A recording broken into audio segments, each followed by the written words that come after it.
Hey, aren't you going to contribute more around the house? If you're going to be that kind of wife, maybe you should just leave. I sat there, stunned by my mother-in-law's harsh words. Her cold, intense gaze bore into me. Francisco has us, and we don't need you anymore.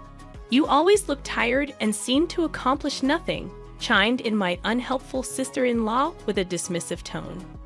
This is too much, Francisco. Don't you think your mother and sister are going overboard? I pleaded. I'm doing my best too. When I sought help from my husband, he responded with a demeaning attitude. I agree with my mother and sister, Francisco interjected. I'm busy with work, and it's becoming a problem if you don't help with the chores. Besides, my relationship with the new part-time girl is progressing, and you're just baggage. Can you quickly pack and live somewhere else? Shocked by Francisco's words, I glanced at the three of them. They all seemed to blame me. A surge of rage welled up in my chest. I took a deep breath, calmed myself, and said, I understand. I need some time. My in-laws, who had once relied on me, were now falling apart. My name is Michelle, and I'm 32 years old. I work diligently, both at my job and in household chores. While it's not uncommon for women to continue working after marriage, I truly love my job and strive to succeed in the company I joined right after college. One morning, as I was getting ready for work, my husband, Francisco, approached with a pleading look. Michelle, can you take care of this? He handed me a file crammed with receipts and bills. You should manage the cafe's finances properly. I smiled and responded, sorry, but I'm really bad at that. I met Francisco while he was working part-time at a cafe I frequented. After a few chats, we began dating and eventually talked about marriage.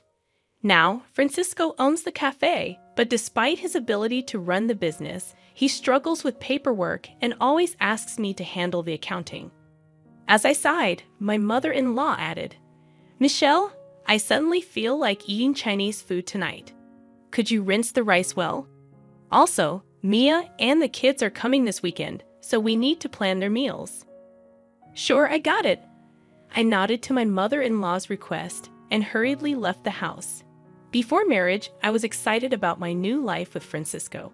However, he suggested, my mom's lonely by herself. Why don't we all live together in our big house? So now I reside with his mother. To put it lightly, she's not proficient in household chores. When we moved in, the house was a bit of a mess. After my father-in-law passed away, she started living on a pension, which she mostly spends on dining out or ordering food. Francisco seems to believe that housework is a woman's job, making it my full responsibility. Francisco's sister, Nia, occasionally brings her kids home, and each time she does, my to-do list grows. I can't help but think that yet another chaotic weekend is approaching. Weekends, which should be precious times for recovering from the usual exhaustion, turn into moments where my sister-in-law's children ask to play or complain about being hungry. I find myself not only preparing meals in the kitchen, but also entertaining the children. Then, my sister-in-law drops a bombshell. Michelle, I'm getting divorced, and we'll be moving back here with the kids next month. I'm surprised, and for a moment, I'm lost for words. Really? Do you have something to say? She asks. No, I was just thinking. It must have been hard. When are you moving? I want to move as soon as possible. Surprised that my sister-in-law and her children will be moving in, I hope that maybe she will help, and household chores will become more manageable. While we had a normal relationship, I anticipate that this change might bring us closer and result in her contributing to the chores. Despite my positive attitude, reality has other plans. Perhaps because she grew up with my mother-in-law, my sister-in-law appears to live a life devoid of housework. She spends most of her time lounging on the sofa, watching TV, and always has some snack with her. Observing her, I realize her neglect of housework might have contributed to her divorce. Now, with the added responsibility of preparing meals for her children and making lunches for kindergarten, my workload increases, and my free time diminishes. I had hoped for her assistance, but it's disappointing that it turns out to be a swing and a miss. Then, there comes a time when my work at the company suddenly becomes hectic. Every day, I start work early, do overtime, and return home exhausted to find the room overflowing with things, with no space to even walk. Seeing this scene each day, waves of fatigue wash over me. On top of that, my mother-in-law and sister-in-law complain, asking if dinner is ready yet or why I'm home so late. When I struggle to manage household chores, they coldly remark, "Michelle, there's a mountain of laundry waiting. Don't slack off just because you're busy." I internally protest, "Mother-in-law, I'm really trying my best." But before my sister-in-law can say anything, I frequently opted to keep my thoughts to myself. "Michelle, are you standing up to your mother-in-law? That's a bit bold. But for the sake of the children, please try a little harder to make homemade meals," suggested my sister-in-law. I couldn't help but respond, "If you have so much free time at home, why don't you help out once in a while?" While doing household chores, I overheard Francisco's sister saying, "Haha, Francisco owns a store, so Michelle doesn't need to work, right? If that's the case, maybe you should try a little harder at home." Behind their words, I felt the mounting pressure that I should be doing more. That night, at the peak of my stress, I decided to speak my mind to Francisco. "I've been so busy lately, and neither your mother nor your sister is helping out with household chores. It's really hard." "Michelle, you're not speaking ill of our family, are you?" Francisco's eyes sharpened a bit, and I braced myself. "That's not what I mean, but it's hard for me to do everything by myself. If you helped out once in a while, things would be a little easier for me. I'm busy managing the store. It's different from a regular job. Housework is the wife's responsibility, right?" Even though disappointed by his response, I sat and pondered. A good idea suddenly popped into my head, and I silently pumped my fist. I immediately grabbed my smartphone, opened my favorite online shop, and started adding necessary items to the cart. After completing the purchase, I went to bed satisfied. A few days later, my new electronic household appliances, which would become my lifelines, were delivered to our home. The latest washing machine, a cleaning robot that reaches every corner of the room, and a rice cooker that cooks delicious rice without much effort. Each of them was a savior, making my daily life just a little bit easier and more enjoyable. While setting up the new washing machine, my mother-in-law and sister-in-law suddenly appeared with surprised expressions. "Wait, Michelle, you got such a fancy washing machine, but the old one was still good, wasn't it?" Smiling gently, I replied, "The old one took a bit too long, and I heard this new one shortens the laundry time." Their gaze then shifted to the cleaning robot and the new kitchen appliances. "See, I've also upgraded these," I said, showing them off a bit. "All these things, cleaning robots and convenient cooking appliances." "Michelle, come over here for a moment," my mother-in-law said inside the room. Seeing the slightly surprised expressions of my mother-in-law and sister-in-law, I smirked to myself. Francisco sat next to me, and the four of us began our discussion. "Why did you buy so many things?" My mother-in-law raised her voice. "Do you really need all these new appliances? Isn't it just because you want to make things a bit easier?" she continued.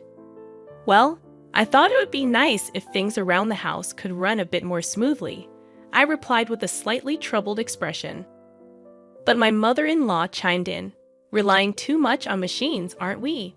The sister-in-law waved her hand, but I responded, "The appliances we had can still be used. Francisco is working hard managing his store. Maybe you should be more frugal." Francisco nodded in agreement with his sister, and in a quiet voice I murmured, "Maybe you're right." There was a hint of anger in my mother-in-law's eyes, and I stumbled over my words.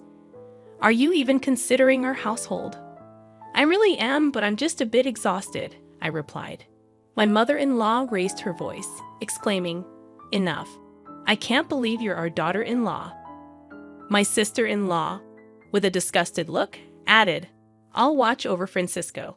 We don't need someone like you here." When I looked at Francisco, he said coldly, "I understand what Mom and Sis are saying, It's a bit difficult to have a wife who doesn't do housework. Looking at Francisco's face, my heart felt heavy. He continued with a cold smile. I have my own store, so I decide how to use my money. But being with someone who spends on anything and everything might be difficult. I was shaken by his words, but I looked into Francisco's eyes and counted to 10. He added with a hint of cruelty. Also, I've noticed things have been going well with that new part-time girl. She's more attractive than you are now. Maybe it's time for you to pack up and find a new place to live. A fire of anger surged within me, though I didn't voice it. Taking a step back and calming myself, I replied after a deep breath, "All right. I'll look for a new home. That's better." "Finally, you understand. I'll feel much better without you around," he said smugly. Francisco signed the divorce papers that night, and I moved to a nearby weekly rental apartment with just the bare essentials and the divorce paper. No one tried to stop me when I left. Did they ever really care about me?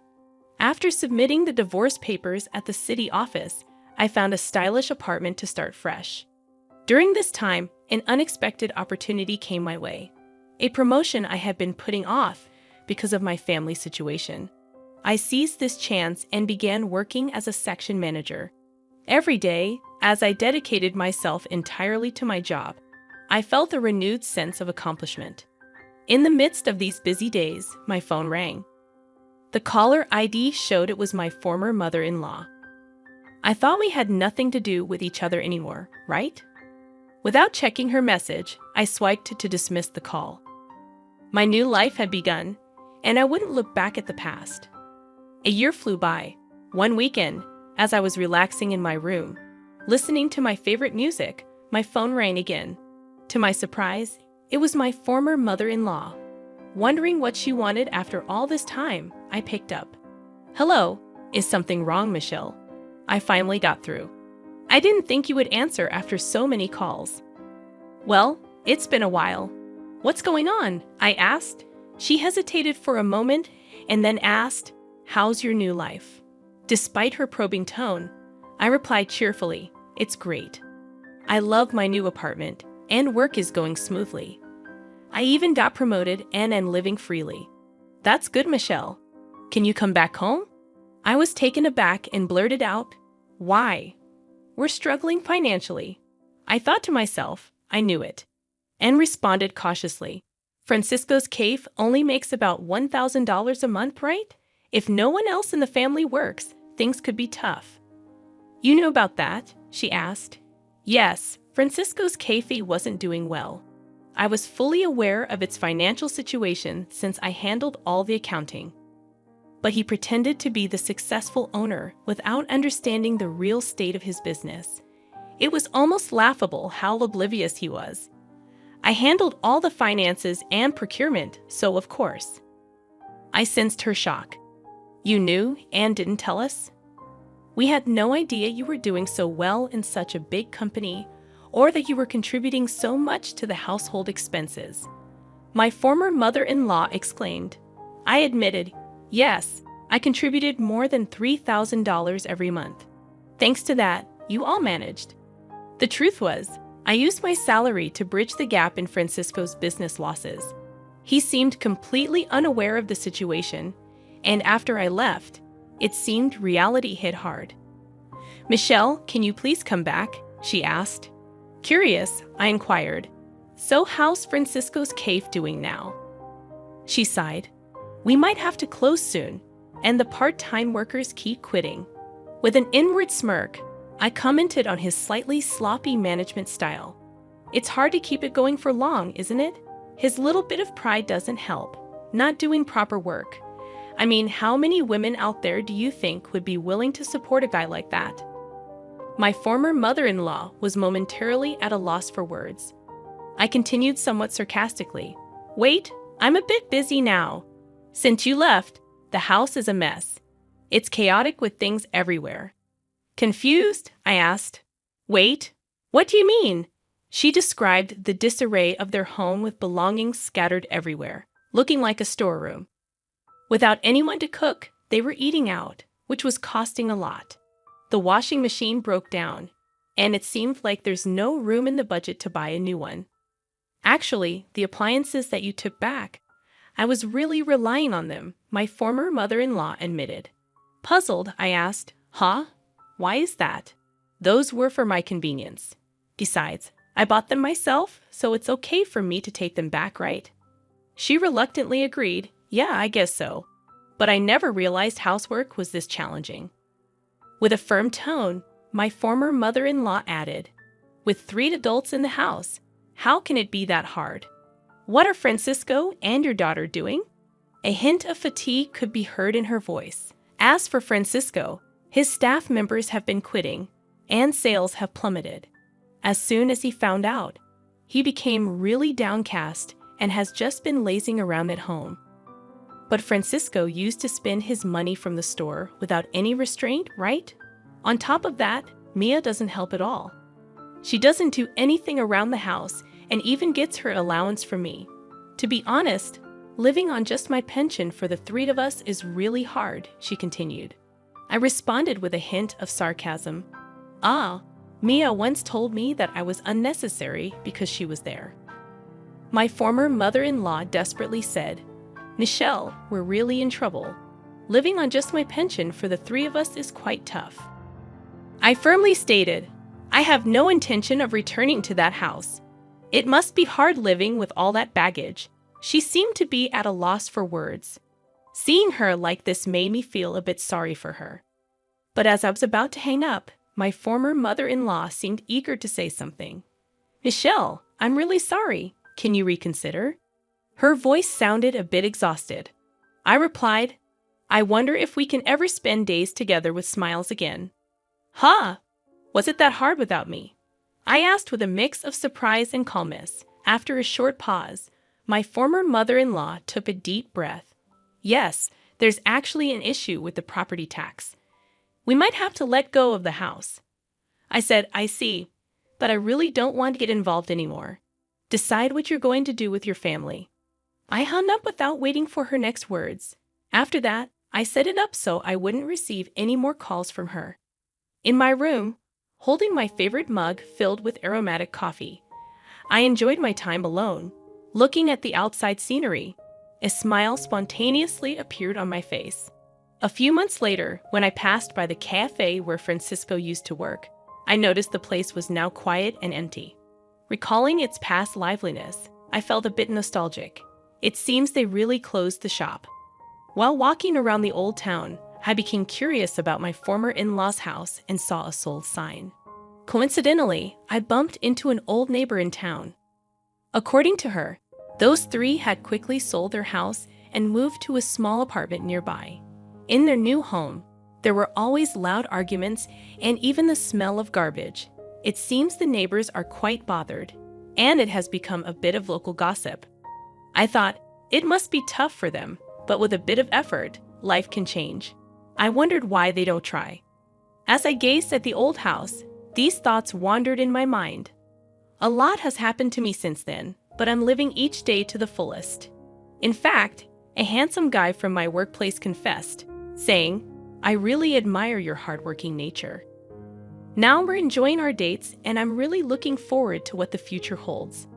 If I get married again, I really want to be happy. I'm feeling very excited about it now.